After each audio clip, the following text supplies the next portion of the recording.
বীর মুক্তিযোদ্ধা, কৃতি ছাত্রছাত্রী ও গুণীজনদের সংবর্ধনা প্রদান করেছে তালোড়ার চকশোলা টাইগার ক্লাব।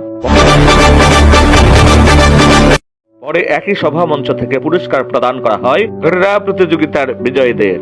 বুধবার 17 ডিসেম্বর দুপচাঁচিয়া উপজেলার তালোড়া চকশোলা টাইগার ক্লাব চত্বরে অনুষ্ঠিত হয় ওই সংবর্ধনা ও পুরস্কার বিতরণী সভা।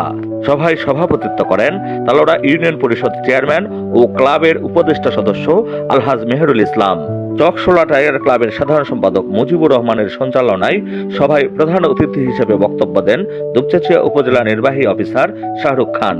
এছাড়াও সংবর্ধনা সভায় বক্তব্য দেন বীর মুক্তিযোদ্ধা নজরুল ইসলাম, চক্ষু বিশেষজ্ঞ ও surgeon doctor S A Muktad Raju, Talora union panel chairman Abdul Hannan Khandaker, UP সদস্য জেসমিন আক্তার লতা এবং চকশোলা টাইগার ক্লাব সভাপতি সালাউদ্দিন আহমদ অ্যাপোলো প্রমুখ।